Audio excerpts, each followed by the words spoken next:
السلام عليكم ورحمة الله وبركاته. مخاطبتكم الأستاذة رجال حاج منصور بن علي المحامية. إن الله سبحانه وتعالى حرم الظلم على نفسه، وفي العديد من المواقع في القرآن الكريم نجد الآيات المنددة بالظلم، بل المحرمة للظلم. فاتقوا الظلم لأنه ظلمات يوم القيامة. هذا خطابي لمن يفقه في القرآن، لمن يخاف الله. أما الفريق الذي لا يخاف الله فأقول له: كفاكم تعديا على السلفيين. هنالك شيء قد لا يتفطن إليه الشعب التونسي، هو بخصوص الظلم الاجتماعي. نعم، هنالك ظلم اجتماعي. نحن نعرفه، فما الظلم المعنوي يصدر من بعض الأفراد، فرد يعتدي على فرد بكلام بذيء، أو الظلم المادي، وأنك أنت تعتدي على إنسان، تضربه مثلا أو تعتدي على أمواله.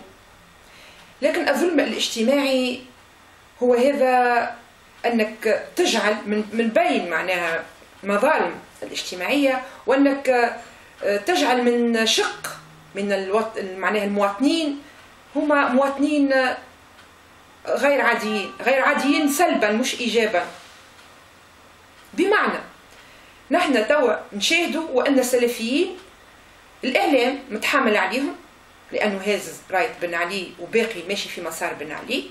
الشعب التونسي معظمه معناها يخاف من حاجة اسمها سلفي أو سلفيين. يعني الفكرة اللي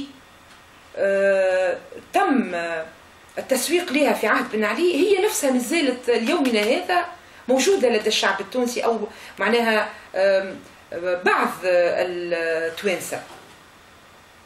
يا سلفيين، راهو نظام بن علي مازال ما سقطش. ما تقولوش هو عندنا حكومة جديدة وهو عندنا مجلس تأسيسي. صحيح هذه مظاهر من مظاهر الديمقراطية، ولكن الواقع نظام مازال. وزارة الداخلية مازالت ما طهرتش، مازالوا فيها نفس الأشخاص اللي هما كانوا البارح في الأيام يعذبوا فيكم ويطاردوا فيكم ويلصقوا فيكم في التهم. كانوا ينفذوا في أجندة بن علي ومازالوا ينفذوا في الأجندة هذية. وزارة العدل مازالت ما طهرتش. أنا شو نقول لكم يا سلفيين؟ فما توانسة ما همش منافقين، ما همش معناه يخموا في الصندوق وغدوش باش يفرز، لا، يخافوا من ربي. الناس هذوما تنجموا تعملوا عليهم، تنجموا تحطوا يدكم في يدهم باش تظهروا المجتمع التونسي وأنتم ناس صالحين، أنتم خلف لأحسن سلف. وشكونوا السلف؟ الرسول صلى الله عليه وسلم وأتباعه صحابته. إذا كان نحن توا نطعن فيكم انتوما كما قاعد يطعن فيكم الإعلام، معناها نحن قاعدين نطعن في كل ما هو تابع للرسول صلى الله عليه وسلم. هذا لازم يفهموه التوانسة، وهذا لازم يفهموه السلفيين. وأنا شو نقول لكم ما عادش تحاولوا تركبوا على أي حدث مناقبة ما قبلوش في الجامعة، مش مشكل، ما هوش وقت هذا تمشي تقع على روحها من غير نقاب، كان هي بالحق تحب تقع على روحها. حاولوا انتوما باش تكونوا واقعيين. والواقع متاعكم توا في تونس انكم معناها مكروهين. فما ناس تكرهكم من الشعب اللي خاطر يجيلكم، والاعلام نتاع العار يعاون فيهم، هو اللي قاعد معناها يسوق لكم انتوما ارهابيين. والارهابيين الصحاح هما اللي ما يحبوش يتحاسبوا. يعني بيكم انتوما توا واش قاعدين يعملوا؟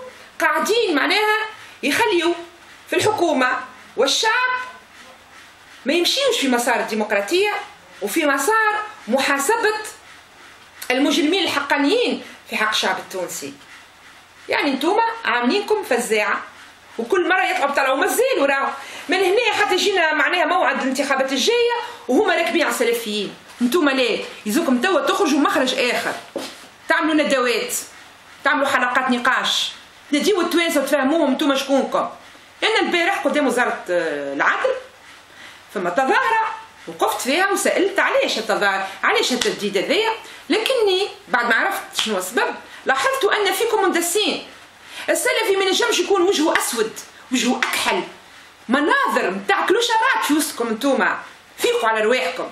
منين جات الكلوشارات هذيا؟ يبعثوهم لكم الداخلية، أمن الدولة. أمن الدولة مازال يخدم على روحه بالكارتة متاعكم انتوما. يبعثوهم لكم اليساريين اللي يرفضهم الصندوق، أحزاب النفاق والشقاق في تونس.